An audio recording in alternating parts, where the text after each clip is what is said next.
Hello, so it's Michael here. So it's actually been about a week since I've last actually recorded anything on this particular project. Now, unfortunately, I became a little bit poorly, ended up with quite severe backache, so I wasn't really in the mood to actually record anything. However, in that time I have actually still done some work on this particular project. So it's probably going to be less of a sort of me setting anything up at this particular video, this section shall I say. But I will go ahead and sort of show some of the things that I have been working on and sort of give you some hints, possibly some ideas of where you might be able to use sort of similar techniques in your own projects. So yeah. Now you probably noticed this big box here that wasn't here previously. So this is essentially a container. Quickly jump in. I should probably clear.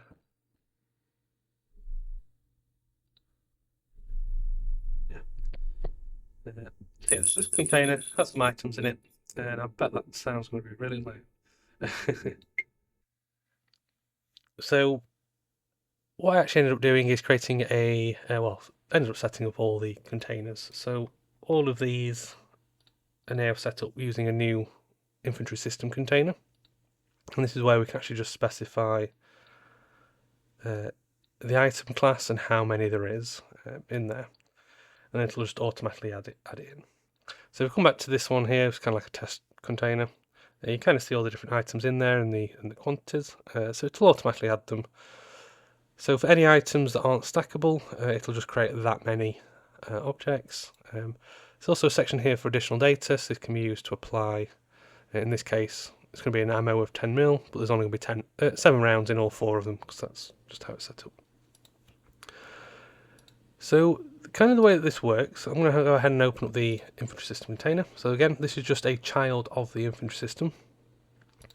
And we'll just define default items, which is a structure.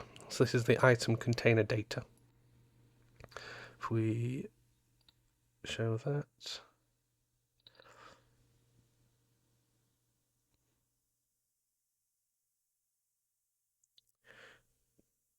Yep. So again, this just consists of the item base class, an integer, and then the instance struct. So in this particular case, I have used just a normal class reference, so it's not a soft reference in this case. And generally the reason why is because the default items would normally be needed to be loaded from the start. So it kind of just means that it's there and available, ready.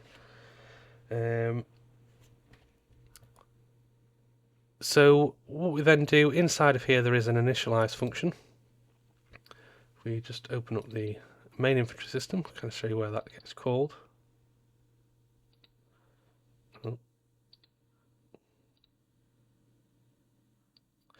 So initially it was set up on the begin play, but it has since moved to an on load requested. And the reason why is because I've also done some saving stuff, but we'll come back to that later. Now, this particular function, this will get called when necessary. It just checks whether or not the default items is empty or not.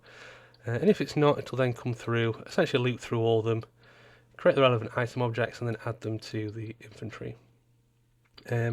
If it's not stackable, I'm not sure why there's an extra one on there, but if it's not stackable, then it'll actually come down and we'll create an item for each entry, essentially. Just like that. And also with the create items, we do have this additional data section. Can't remember if we actually showed that previously. But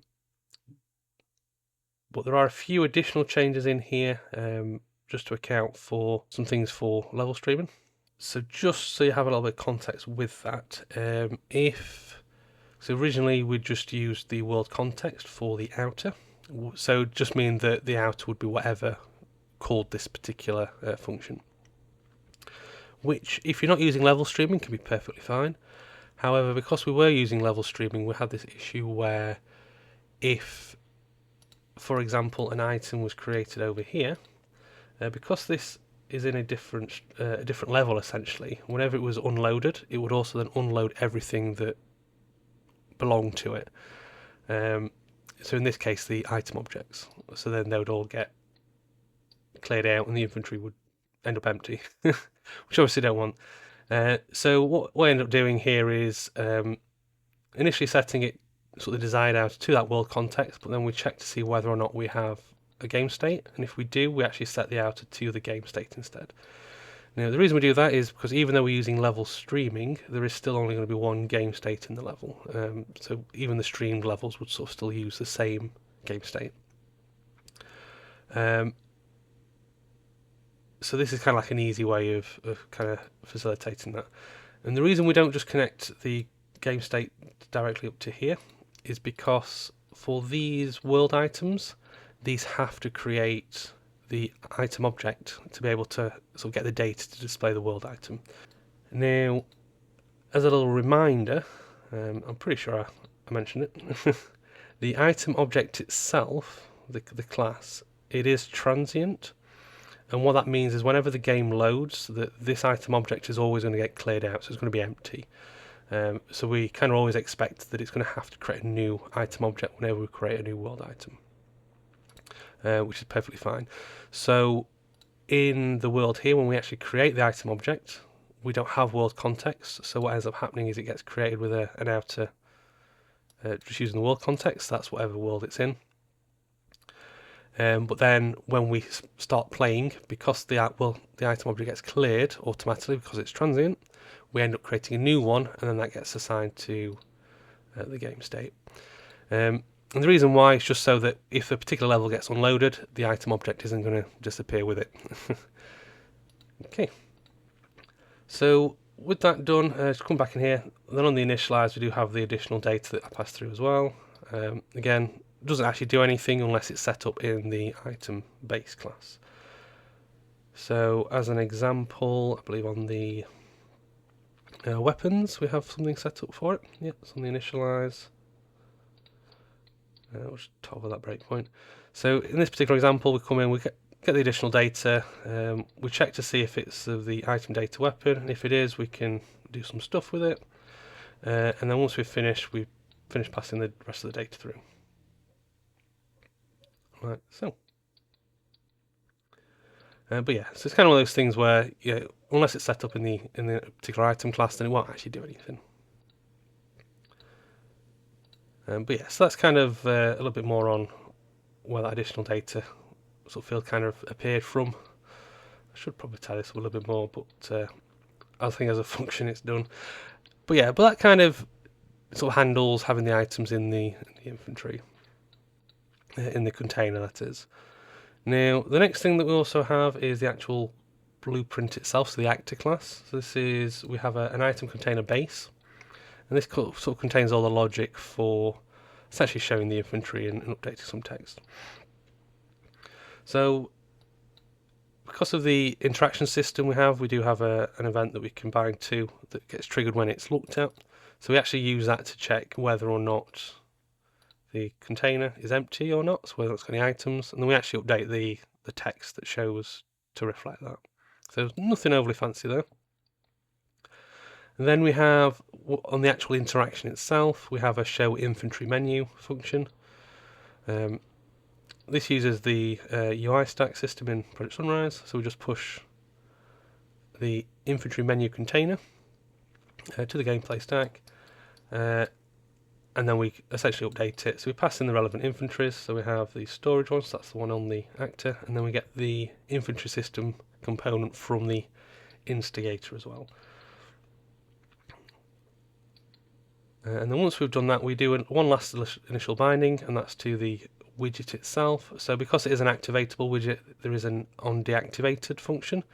So whenever that widget's deactivated, we then end the interaction. So that's kind of just closes a circle for that side of things. Now, if I actually go ahead and open up the inventory menu widget, this is going to be very similar to sort of main inventory. So we have the inventory container widgets. The only difference is we have two of them, specifying the container name. I have some buttons here for transfer all and take all. So transfer all will just move all these items into the following one, and then take all will put them into the main inventory. And then we have a back button as well. Again, these are just the same menu widget button, where we've just changed the name. In terms of how some of this stuff is set up, So we do have some on key down functions as well. This uses a function from project Sunrise as well. It's the on action key pressed, and this just allows us to check to see whether or not the particular key pressed is a part of a particular input action that we have. If it is, then we can handle the item transfer. Now, just in regards to this, it's kind of like my attempt at trying to bridge the gap a little bit between the UI and the enhanced inputs. Just because widgets, if you're in UI only mode on the input, enhanced inputs don't trigger, but sometimes you might still want to do it to try and keep all your inputs in the same place instead of trying to do it manually, like where you get the key and then checking if the key is equal to something. This itself isn't particularly nice, particularly if you want to use the same sort of key in multiple places, and if you ever want to update it, you then have to go around and update all these again. Not ideal, but doing it this way, it kind of just allows that little bit, so we can still push it to like the context mapping. So even though it won't technically trigger in the UI, you can still use it for lookups. So yeah, in terms of the handle item transfer, again, if we come into here, we check to see the current group object. Now, the group object is kind of something that was set up to try and handle the grouping of items, mainly for non-stackable items where they don't really need to be displayed separately, but they do need to have their own object. So one example is for the ammo. So generally, if you have 12 ammo clips, you don't need to see 12 separate ammo clips. Not at a glance anyway, but if they're grouped together, you can click on it to give a drop down and you can see the individual amounts in them if you wanted to. And that's kind of what the item, the item grouping object is all about. So if we can find classes, there's me forgetting where everything is. I think I put it in the UI stuff, yeah. So item grouping object, this is just a U object, nothing fancy. It just stores a list to the items that it's supposed to represent, as well as the quantity. And there's a few functions here to help facilitate some of the sort of data and things. Now, when we're actually updating, like what we click on, for example, it does update the grouped object that's selected. Remember where that is, yeah. So we have the two on item selection changed for both the containers, and that does pass the group object. So at that particular point, we just update the one that's selected, update an inventory index, and then we just clear the selection on the other one, essentially. Now, when we do when we press the button to take an item, so it'll do for whatever's selected, we then check the current group object, get the first item, and then we check whether or not it's stackable, and that kind of changes how we then handle it from here. So if it's not stackable, then we just take it, because there's only going to be one in there anyway. If it is stackable, then we actually open up a modal widget to essentially confirm the amount we want to take. You know what this looks like? It does technically say drop item, but we are able to update that up here. We can set the max. And once a selection has been made, it then calls another function, which I've never actually renamed.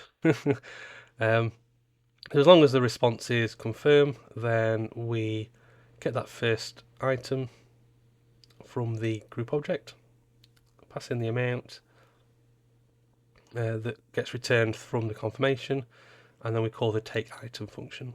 So in terms of this, it's sort of very similar sort of functionality. We have the add items and we have the remove items. And in terms of the other functions, we have the transfer all items, and we just have a destination, a source, and we do the relevant things and clear all items, then refresh the inventory containers. So refresh just calls a refresh inventory on each of them, and I'm pretty sure we're set up in the previously. So yeah, so that's kind of how the containers themselves are sort of set up. So nothing overly complex. Now, in that time, I have also done some other things, notably to do with the crafting system, sort of refinements and things, but I'm not going to actually show that in this particular series. So kind of mainly focusing on the inventory side of things. Now, in terms of the other things that I've dealt with, and that is saving. Now, saving is always a fun topic. It's simple yet complex, is how I often see it. Now, the way that this is kind of handled, it's kind of handled in two parts. So, if it was actually to play, so bear the noise for a second. Just take some of these items, save, and then I was to just open up the save folder. Save game. You'll notice as we actually come in here, we have different folders. These folders essentially get created when we save. So it's something that I've set up to happen. So these, for example, are some of the streamed levels, so they're the actual names. And in each of those, we then have the main items. So this is the world items, and then we have each infantry system as well. And that kind of happens in the various places. Now you'll probably notice there's not anything on there for storage, and the reason why is because when we saved, the storage level wasn't even loaded, so it never got the message to save itself. But you can kind of then assume that none of the data would change anyway. Now, of course, that's all well and good because I kind of manually chose to save, but because we are streaming levels in and out, whenever we unload a level that was being streamed, so we stop streaming a level, we have to still save the data at that particular point as well, because if we return back to it and reload it, it still has to do the same sort of process. Now this is where things can get a little bit complex depending on how it is you want to do it, because if you only want the save to happen when the player chooses, you kind of then have to have an auto save somewhere just to handle the in-betweeny bits, which you can then clear once they close out or when they've chosen to save themselves, and you're kind of then just transferring that into a main. That itself obviously makes things more complicated. For this, we kind of it just saves, saves as you go along, type of thing.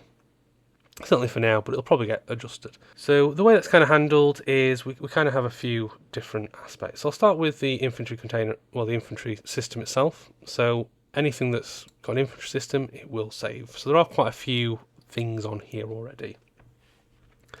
So the first one is having a GUID.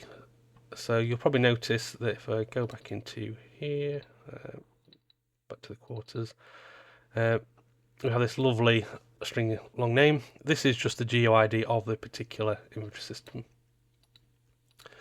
And the way that is set is we have a check GUID function.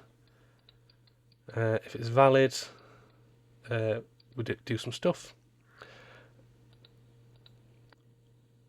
But what I do in the container, so the container base, on the construction script, is we actually set the GUID of the infantry system to the act GUID as well. So that way, because generally you wouldn't just spawn an infantry system, not normally, there might be some cases you want to, but in this particular project, as far as I'm aware, it's only ever going to be pre-placed, so this way it allows us to keep the same GUID for a given actor. So that's kind of how that's handled. Now, we then have some sections here. So we have streaming events and save events. So streaming events are for when something is loaded and unloaded, and then we have save events, and this is kind of when the player's requested to either save or load essentially. Now when we register for streaming events, for things like the infantry system, we only really need to worry about the on level loaded. And the reason why is because we do utilize the end play function here. So if it's removed from the world, we automatically trigger a save. But if that wasn't something you wanted to do, you can find the right section again. There is also then kind of like an option here as well. For the unloaded, that is. We do have, for the streaming events, we have both the save and the load set up. It's just when it's the level it's in is unloaded, we don't actually do anything. So what I'm going to do is actually go into a little bit more as to what these are for. So these are actually in a function library which gets a save manager, which is essentially placed on the game state. So let's open that up. So this save manager is probably might take me a little bit to kind of go through, because this was, yeah, probably at this a couple of days, to be honest. Problem after problem after problem. However, one thing just to be aware of, so because if you have a streamed level and you get the level, this returns a level object. This itself isn't actually as useful as I would like it to be. However, if we get the outer of that, we actually get the actual level that it represents. This, technically it's the world object. Obviously, unfortunately, we can't actually get a world type reference because Epic have hidden that away from blueprints. So the closest you can get is like a soft reference, but then you can't really do much with it other than get it to load another level. So we actually just use, well, I've chosen just to use a soft object reference here, but I know myself that this is a world object because of the way it's set up, which is just something to be aware of. And that's kind of how a lot of this stuff is kind of set up. So if we come to the beginning, we have some stuff to load some save settings. So this is kind of like some save context stuff. So it's based on the current save slot that we want to save to. So you'll probably notice if I go back, we have game 01. So this is kind of like the main slot essentially. And then inside there we have all the other stuff. Although to be fair, save context probably moved out and saved into the main save game. But anyway, lots of tweaks and things we can make. But the save context itself, we actually use to save the current world that we're in. And the reason we do this is so if we're not actually in this particular level, for example, say we're in a different level, we can store that. And the way I've opted to do this is by having a function library. So if we open that up, where we get a world reference from the level. Now again, we can't technically convert anything to a world soft object without having the world reference to begin with, which we can't have. So what I've opted to do is actually create a kind of like a lookup table. So this is actually a data, there's actually a data asset called world lookup. So I've actually just jumped to that. And then we have a function, the data asset here with the data. So we essentially specify the worlds, and then it will automatically pull a soft reference from it, and then a map. And we can kind of use that as a lookup table. So if I start another one to the worlds, for example, let's say storage 1, rebuild, it'll add a new one at the top. So it makes it a little bit easier to get what we need. Again, it's not technically needed in this case, so I'm just going to remove that. So jumping back here, that's kind of what this variable is here. The target is just the data asset. It's just a local variable. So it's always going to look at that same particular one. And that just gets it from the list. So we get the outer, get the source string. Now, this particular section here is because whenever you play in the editor, it likes to stick UE5_0_ in front of everything. That 0 could technically increase as well if you're having if you're testing multiple players, if you do some multiplayer stuff. But again, single player, so it's not something I need to worry about too much. But it is something we actually technically need to remove when we do the lookup, because when we do create the lookup, it gives it the actual string that would be present in a build. But because we're playing in Pi, we have to remove the Pi string to find it. Really annoying. If you're in C++, I do believe there is a function that you can call that does this automatically, but it's not exposed to blueprints, so we kind of have to do a little bit manually, unfortunately. But yeah, so there's nothing overly complicated there. In terms of the actual function that rebuilds the world, lookup, again, we'll just get the lookup, we clear it, get the world, loop through, get the soft reference, the string, and then yeah, nothing overly complex.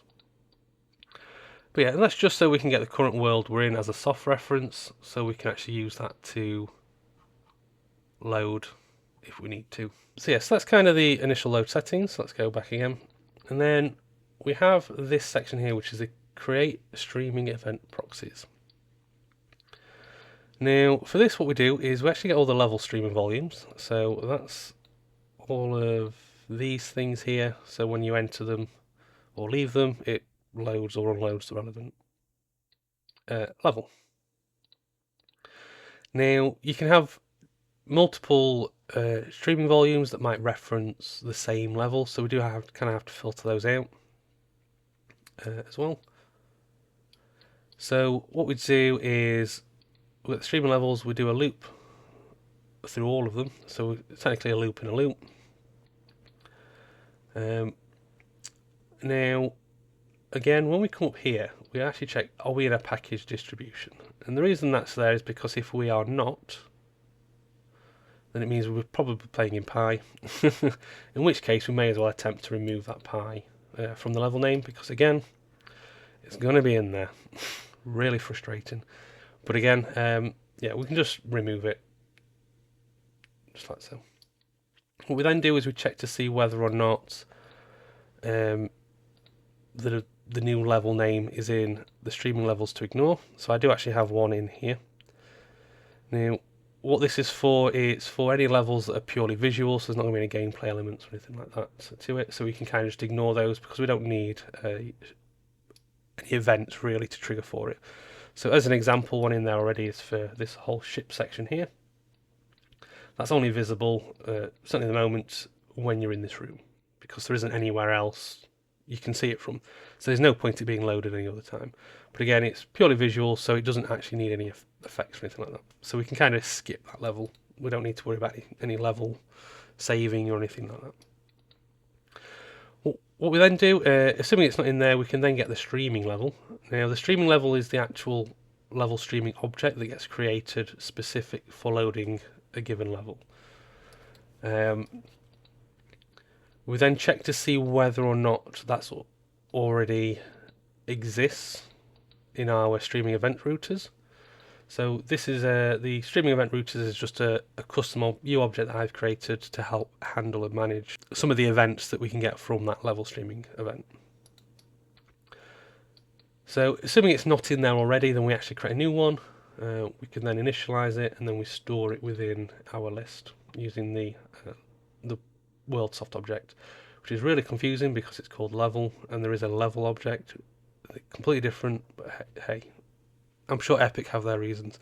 But anyway, so if we go back to the initialize on this, so this is the streaming event router. So we store the level streaming object. We also get a copy of the world that it represents. And then we do some binding stuff on that level streaming. So this is the unloaded events. And then we do some additional stuff here in terms of loading the level. So if we come here and it's loaded and the level is visible, and then on the following tick, we then tell it to call the onLevel loaded. And the reason we do on the next tick is because sometimes it can take a tick for everything else to finish loading in the level. So it kind of just makes sure that everything's loaded before we call this. We then do another check just to see, hey, is the level visible still? It should be, but if it's not, then we essentially wait on another tick, and then we essentially check again. Now, this itself could potentially be problematic in the future, where this kind of gets stuck in a loop where it's ticking every, well, essentially calling every tick. I don't think it will, but it may. I've just chosen to ignore it for now.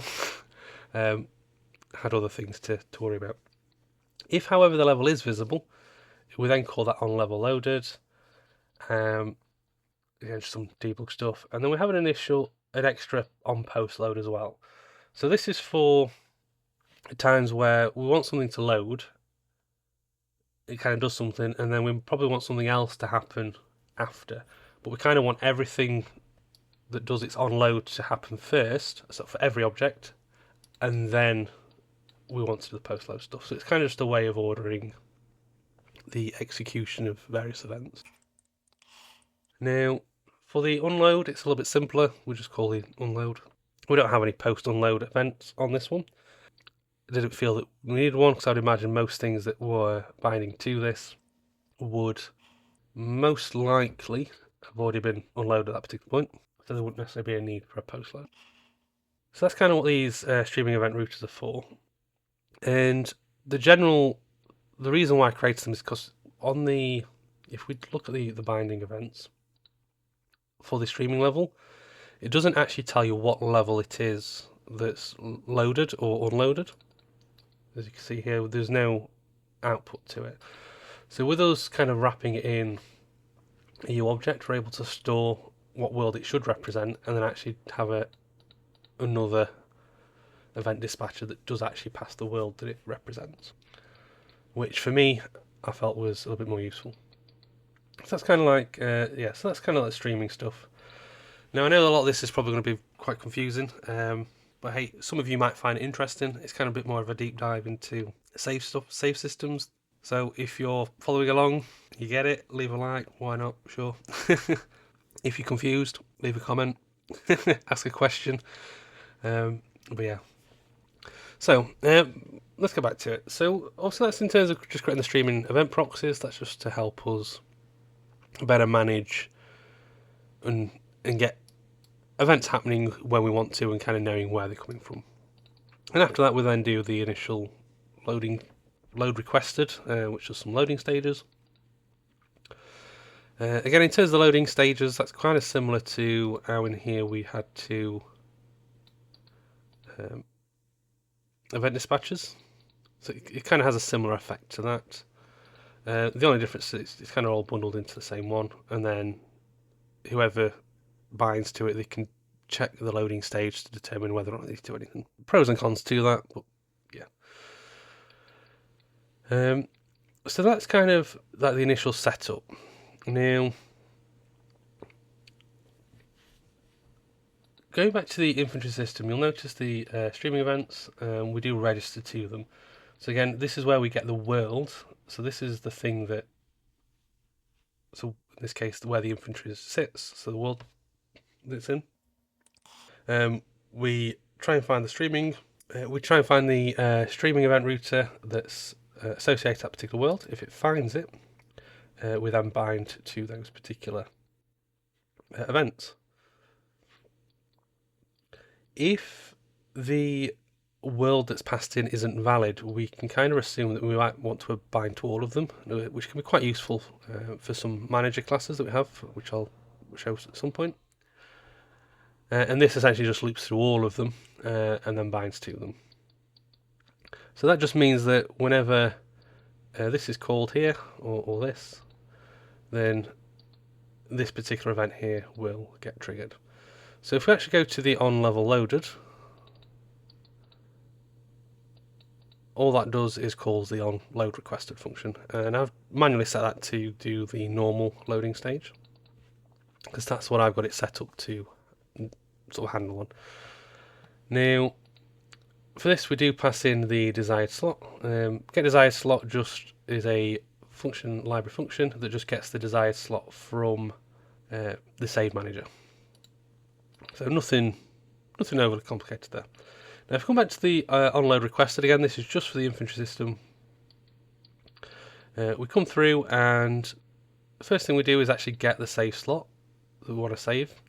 So get save slot is just a function on the infantry, and this is where we kind of start building the sort of string, as it were. So the first thing we do is we get the desired slot. Now the desired slot will normally have kind of like a backslash, so one of these at the end. That's kind of how I set it up to be. So then we append the name of the world that we're currently in. So again, we get the owner, get the level, get the outer object, if you remember, and then we get the object name for that. So we're interested in the actual object name. So in this case, it'll be like the Hybris level, or the lift varium, or the quarters Caleb, or quarters. So these are just the names of the levels, essentially. So whenever we have a backslash within the slot name that we use for saving, it creates a folder. So that's pretty much what happens here. So you kind of think the desired slot here, that's game 01. So we go in, we then have the actual level name, so the world name, so that could be quarters Caleb. We then have inf, so that's just to say infantry, and then lastly we just stick in the GUID in there. So, and no, we don't want to open that. Now this for me just makes it a little bit easier to sort of manage and understand where everything is. Just be aware though, however, if you are working on things like some consoles, there may be limitations in the max length of a path. So if you are using quite a lot of folders, you may end up having an issue where things don't save correctly if the path becomes too long. Again, generally for Windows, you're probably not going to have much of an issue. It can get stupidly long. But again, for some consoles there are some limitations. Just something to be aware of. But yes, that's kind of what we start with in terms of that, and then we just essentially store that save slot. And the reason why we store it is because we'll potentially use it a couple of times throughout the execution. So it just saves having to reprocess it. The next thing we then actually do is a function here called get pending save object. Now, this again is another function in the function library, and this goes to, again, the save manager, which again calls a similar function called get pending save game. Now, the way that saving is actually set up in this is when you want to save something, you essentially push it to the save game manager, or the save manager, and that puts it in the pending save game objects list. So the reason why we actually check to see whether or not there's one in the list is because it might have attempted to save quite quickly because it unloaded, and then it's quickly reloaded before it's been able to actually save that data to the disk. So in those instances, we can just get the data directly from that save game object again. These types are saved as just the base save game object, and we store it with a string. So the string at the front is the key, is essentially the save slot, so the slot name, and that's kind of how that works.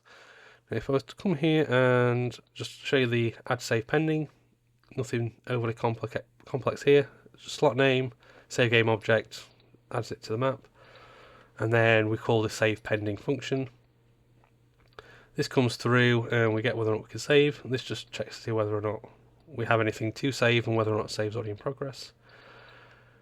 If it's okay to save, we then get the first pending save object that kind of just passes it through. We do store the current save slot, and the reason why is so we can essentially clear it afterwards.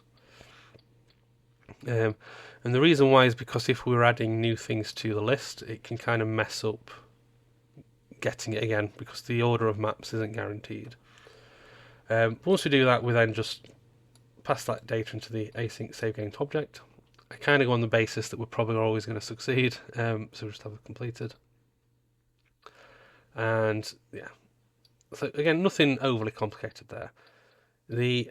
Another thing just to note as well, we do have a force save pending, and this will just loop through all of them and just saves them. So this is a non-async version. This is kind of like a Hail Mary if the save manager is closing, so on the end play. And this is for any reason. It just like if there's anything in there, it will attempt to save it.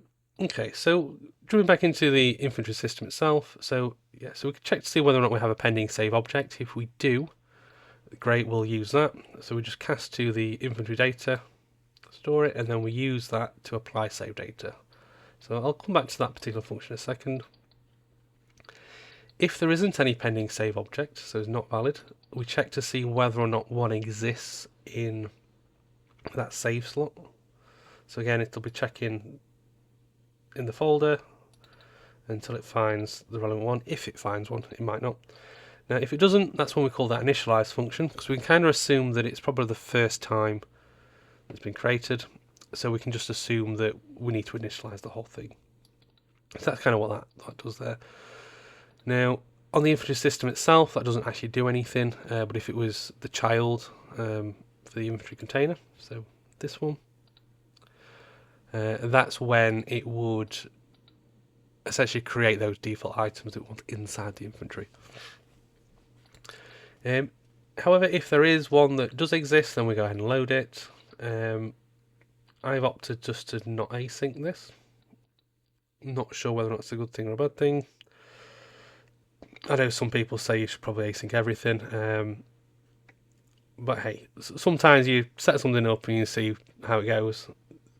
Again, I've left a little note for myself. Maybe I should async it in the future, but for now, that's just how I've set it up. Again, we cast to it, and then we call that apply save data. So this section here is pretty much the same. Now, if we go to the apply save data, this is where we get the items from that saved object. So if I actually open up the save object for the infantry,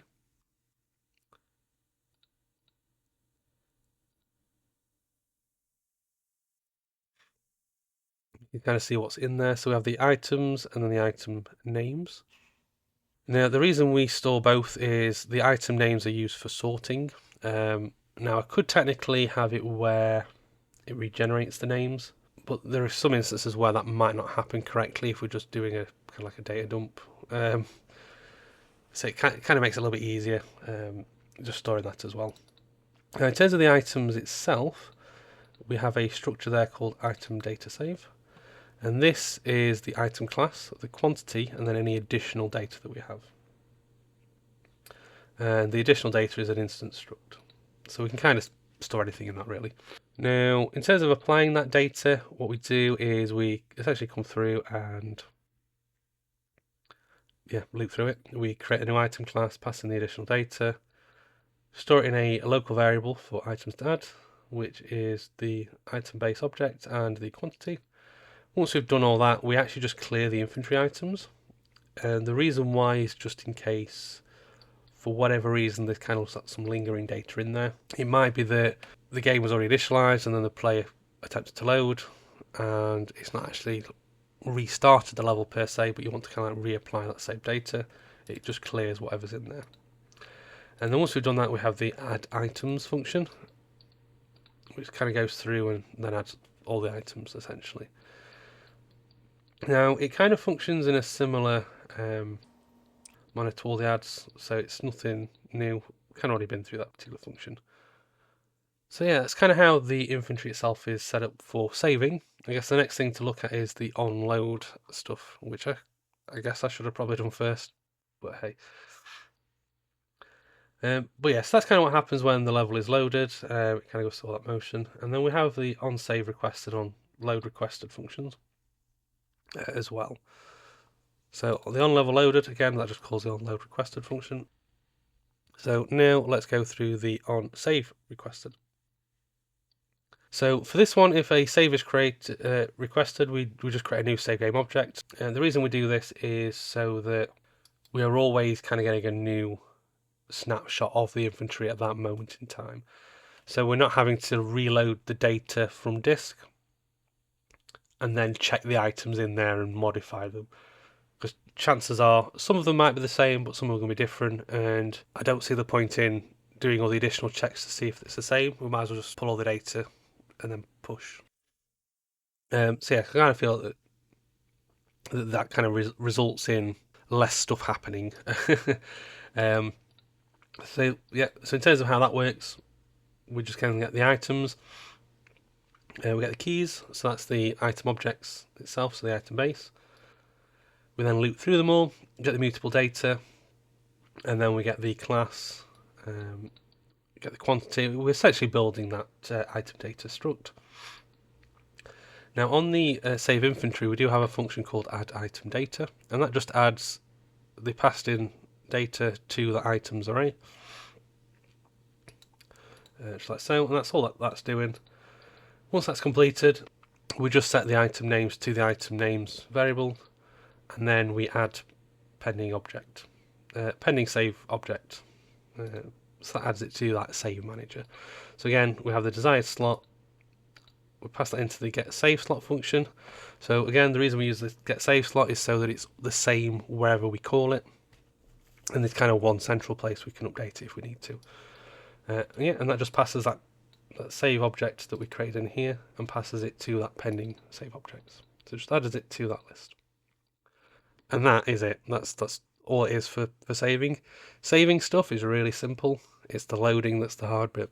But the thing is, if you know that your save data is correct, then you can always guarantee that the issue is when you're loading it in a lot of cases. So just, yeah, so as long as you know your data is correct, if you're having loading issues, they tend to be a little bit easier to spot. So yes, that's kind of how the saving works for the infantry. So because of the streaming volume stuff, we're able to save the data accordingly depending on where it's located. Okay, so the next thing that we kind of need to talk about really is the world items themselves. So that's these things here. So these themselves actually gave me quite a bit of a headache in terms of the saving aspects of things. And the reason why is because moving them around. So if I was to, say, pick an item up here that's in this quarters, this item itself would have saved perfectly fine and essentially no longer show up. However, if I was to then drop one in this room, it would still exist when this level unloads. Purely because when you create anything at runtime, it gets created in the persistent level, unless you have something in another level that does the spawning, which, in all honesty, trying to handle that just becomes more complex. So I opted just to go on the basis that we spawn everything in the persistent level when it's dynamic, which means that we kind of need a way to be able to detect and control that. So the way in which I kind of handled that is by using a world item manager. Now, world items themselves, so let me actually close some of these things.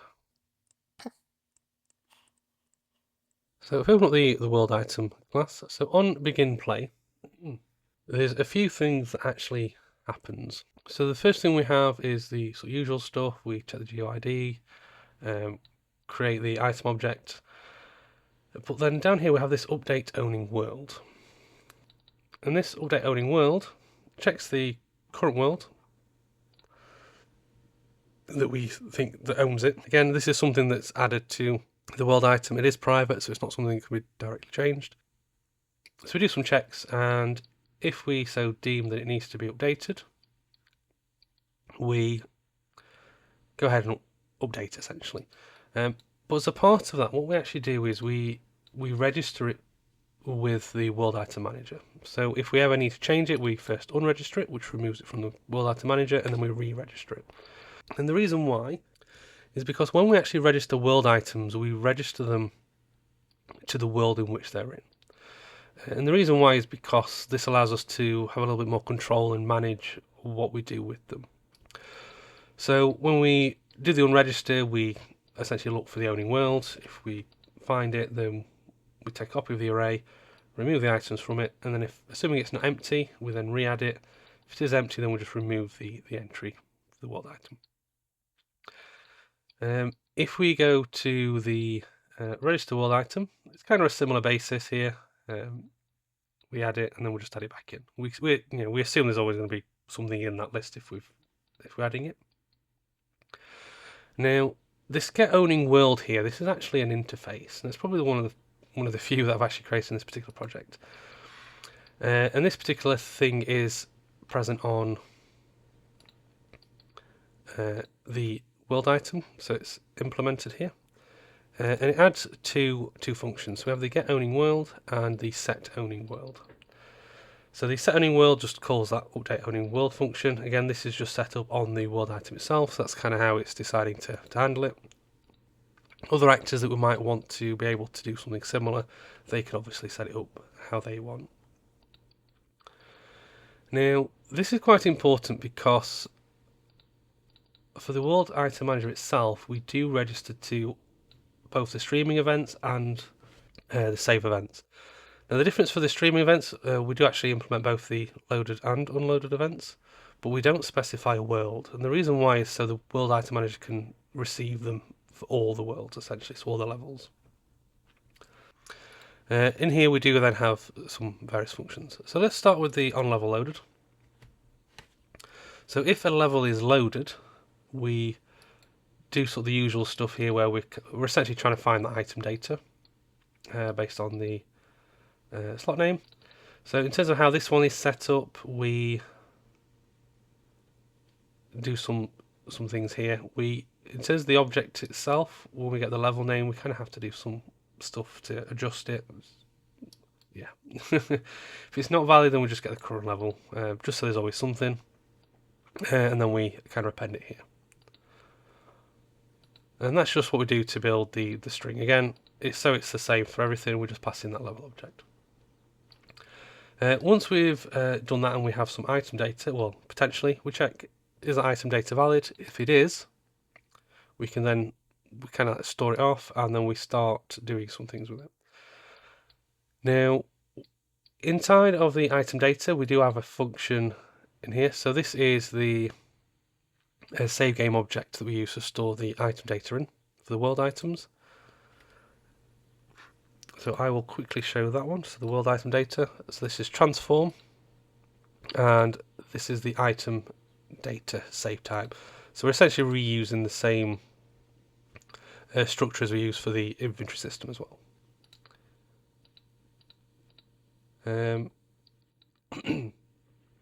However, a part of the save object, we do have a get item GUIDs, and that just returns all of essentially the keys, because we use the GUIDs of the items. So we can sort of access them a little bit easier. So we just have a function that does that. What we then do is we then get the world item objects, so that's what's currently registered. And the reason we do that is because if an item object is a part of the level itself, as in the save, the editor save might be the best way, so the actual asset, when we reload it, that asset's going to load it again anyway, regardless. So what we have to do is check to see whether or not it should still exist. And that's kind of what this logic is doing here. So we store the array into the items to check, and then we kind of loop through them, checking the GUID, see whether or not it's in the save data. If it's not, then we can go ahead and just destroy it because it's not needed. If it is, then we can just remove the GUID from the main items list here. So you kind of think of this as being the list of items that we essentially want to spawn. So in this particular case, the item already exists. We don't need to worry about it at this particular stage. Once we've done that, we then come back down here, and anything that's left in that list, we then loop through and we create a new item object, and we then spawn it in the world, passing the relevant data in. So that's kind of how the on-level load functions. On the level unload,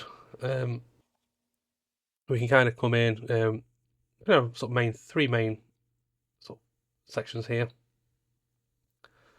So this first section is where we essentially loop through all the world items. So again, what we're doing here is we get the level, so in this case the world, we find the list of registered items, and then we loop through them.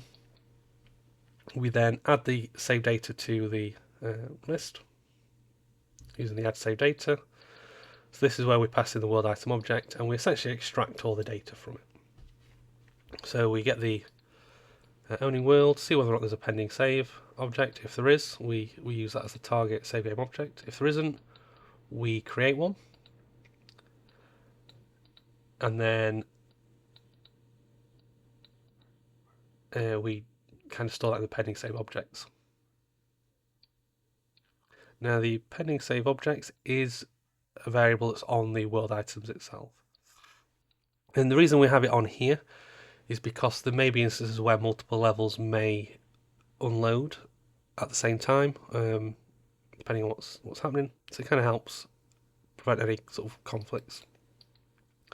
Once we've got a potential save game object we can start saving things into, that's then when we essentially pull data from the world items. So we get the item object, get the mutable data, get the item GUID, all that lovely stuff, and then we pass it into here.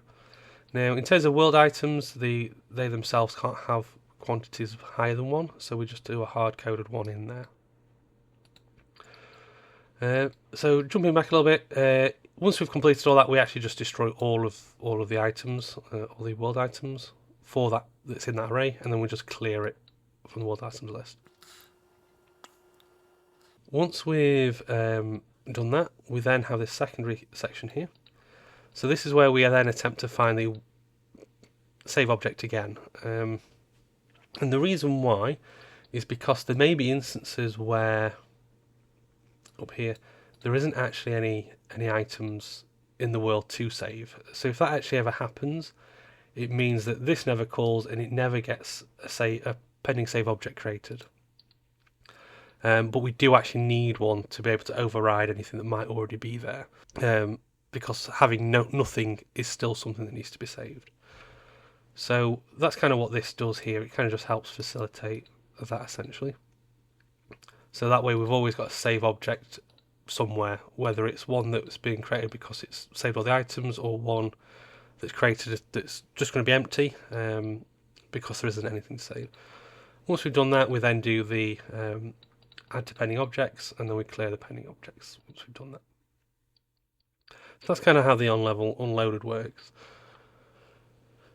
In terms of onload requested, I don't actually have anything set up on that one. As far as I'm aware, because it's to do with streaming levels, it should be handled by the on-level loaded. Got it there just in case. Might have to add something later, who knows. And then we get the on-save requested. So the on-save requested is pretty much only called when the player physically requests a save. So this is kind of where we need to be saving everything, essentially. So that's kind of what this is doing here. So we get all the world items, got the keys, and we're essentially storing it, looping through. So a lot of this is similar to what's in the on-level unloaded. Now, there was a few differences. I can remember what those. I cannot. Might be a possible issue here, actually. But anyway, there may still be some bugs. Sometimes with saving stuff, sometimes you have to test it for a couple of days to really know whether or not everything works the way you intend it. But again, similar sort of thing. Assume we've got some item data to save, we then store that in the pending list there, which again is on the save game. On the save manager. So that's kind of how that works. So what I'm actually going to do is I'll go ahead and actually jump in and sort of show it in action, as it were. So I've got some items in the inventory already. They do start in this inventory and the container, but I've since taken them out. Now, if I was to open up the inventory and let's say drop some steel, let's drop some 2, and let's drop a Medigel. Why not? So these are going to be in here. Move around a bit. Now, if we was to leave the quarters in the volume just around here, so it's now unloaded. Now, if we go back, those items should still be where we put them. Similarly, there is also another section over here which I know gets loaded and unloaded, and that's in the storage area. There's a slight stutter there, which may be something I have to look into at some point.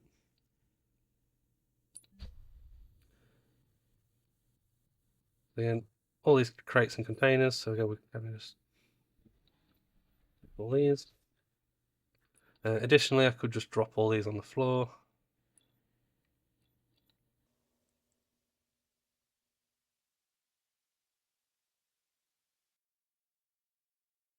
So that's all on the floor.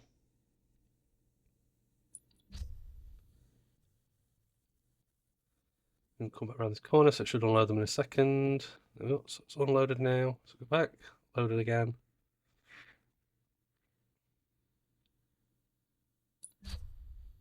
And all those items should still be there. But yeah, so that's kind of where we, well, where I ended up getting to really. lots of save related stuff.